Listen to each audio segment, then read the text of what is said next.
Well, God wants us all to be courageous because He knows we'll face times in life and situations and circumstances that it takes more than just a desire. It takes courage. Many people operate on the basis of fear, on the basis of what other people think. We as believers should operate on the basis of courage. Courage to say no when we ought to say no. Courage to say yes when we should say yes. So what kind of courage do you have? Is yours sort of floating between depending on the situation? Or do you know the difference between right and wrong for your life? And you've made up your mind. Do we sit down and let change just happen to us?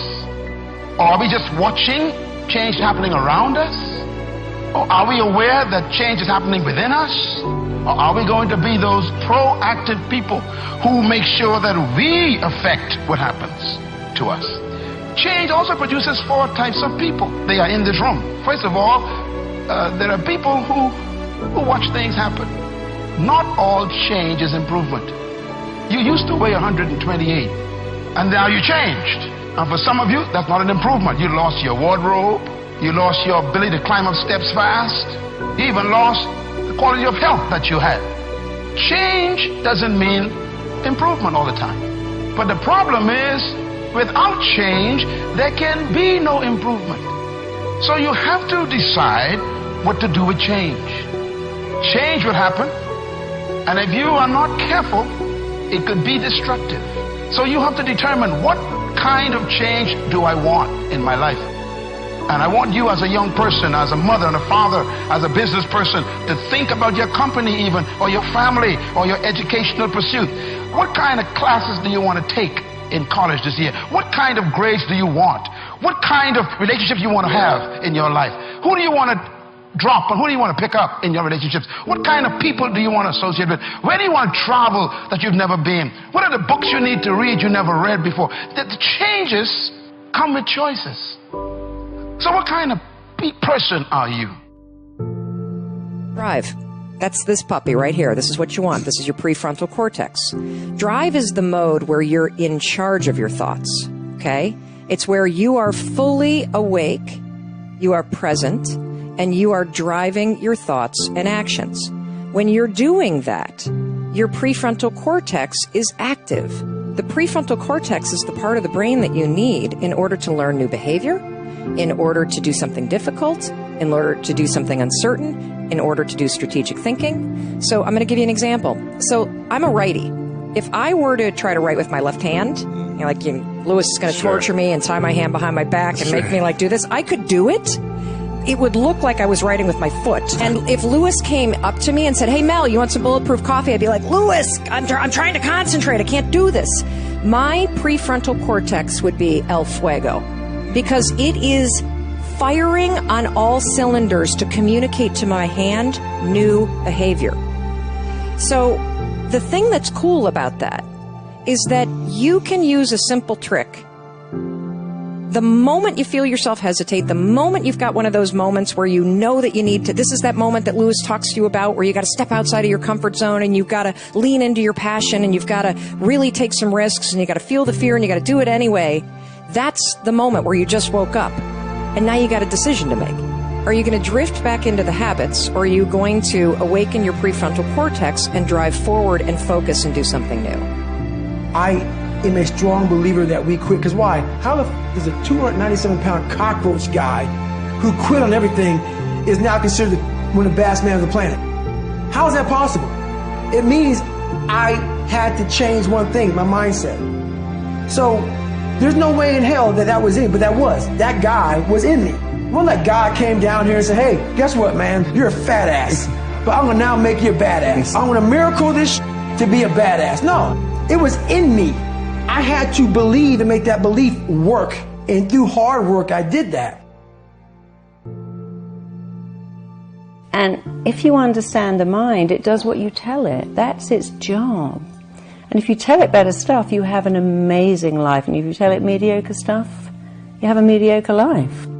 I want you to think about this goal that you want. I want you to envision it and see it in your mind's eye. And every day say to yourself that it's possible. See, most people are not accumulating wealth. Most people are living in poverty. Most people are living far below their potential, not because they don't have the capacity, not because they have not been given authority and dominion over everything on the face of the earth, but most people are living like they're living because of the fact that they don't believe they can have any more than what they now have. In the book called Miseducation of the Negro, Dr. Carter G. Woodson said, if you can determine what a man shall think, you'll never have to concern yourself with what he will do. If you can make a man feel inferior, you never have to compel him to seek an inferior status, for he will seek it himself. And if you can make a man feel justly an outcast, you never have to order him to go to the back door. He'll go without being told. And if there's no door, his very nature will demand one. That's why Scripture reminds us, be ye not conformed to this world, but be ye transformed by the renewing of your mind. So every day you have to sell yourself and get out of your mind those old thoughts, that old belief system. Every day you've got to sell yourself on that it's possible. That you got to put a new mind in you. You got to get out of your mind. You got to begin to restructure your thinking. Every day you've got to begin to recondition your mind. See, many of us go through life making choices, thinking it's our choices, and it's not. What do you mean by that? I'm reminded of the great anthropologist Margaret Mead. She was in a restaurant in Europe, and a waiter saw her and said, "Oh, how are you? I'm so glad to see you." He said, "There are several other Americans here tonight." And she said, "Is that right?" He said, "Yes." She said, "When you serve them dessert, let me know and I'll tell you exactly how many are here." He said, "That's not possible." She said, "Let me know after you serve dessert." When he served dessert, he came back and he told her. She got up, she walked around, and she looked and she observed, and she said, "You have exactly 65 Americans here." He checked the guest list and he was amazed. He said, "How did you know that?" She said, "Because in Europe, when you eat a slice of pie or cake, you eat it from the back toward the tip. In America, when we eat a slice of pie or cake, we eat it from the tip toward the back." How many of you, when you eat a slice of pie or cake, you eat it from the tip toward the back? Raise your hands, please. Good. Now, what else is in your mind? What else are you doing unconsciously that you don't even know? I'm going to say something and I want you to answer it after it. I want you to end it for me. Winston tastes good like what? How many of you don't even smoke Winston but know it? Raise your hands, please. Now, that commercial been off the air for 30 years. 30 years. See, let me share something with you. The easiest thing I've ever done was to earn $1 million. The most difficult thing I've ever done was to believe it could happen to me. That was the most difficult part, to believe that given my circumstances, if my birth parents came down this aisle right now, I would not know either one if my daddy came up here or my mother came up here. Given the fact that I was born in an abandoned building on a floor, being labeled educable, mentally retarded, not having any college training, I used to feel all my life that people who had college degrees were more intelligent than me. I remember going to see the late Dr. Norman Vincent Peale, the author of the book, The Power of Positive Thinking. And I used to look at him up on stage and I said, I could do that. I would love to talk to people. I love to talk to people. And I said, I could do that. But then when I started going back to my car, my mental conditioning activated itself. And it said, Les Brown, you can't do that. You don't have a college education. Les Brown, you can't do that. You don't have the training. You've never worked for a major corporation. You can't do that. What makes you think you can earn $5, $10, $15, $20,000 in an hour? You don't earn that now working for 2 or 3 months. What makes you think that you can speak for AT&T, Procter & Gamble, McDonald's Corporation, General Electric? These are clients I have now. You've never even worked for them. How many of you ever thought about something you wanted to do and you talk yourself out of it? Raise your hand if you know what I'm talking about. That inner conversation is what's going to haunt you after standing here and saying, I can do all things through Christ who strengthens me. After saying that again and again, we are more than conquerors. That inner conversation will cause you, when you leave here, to go back leading a life of mediocrity, leading a life of unproductivity, leading a life of poverty. You said something in there that is really interesting, but I don't understand quite what you mean by it. So you said you have to make sure that the language is not only compelling, but absolutely up to date. What do you mean up to date? Well, I'll give you an example. I worked with somebody who was morbidly obese, and he had a story. You know, when I was a baby, I was only 2 pounds. I nearly died. My parents had to feed me every hour, wake me up, and if I threw up the food, my mum would cry. And he has this story. I'm like, okay, but that's 50 years ago. Now you're going to die of being 600 pounds.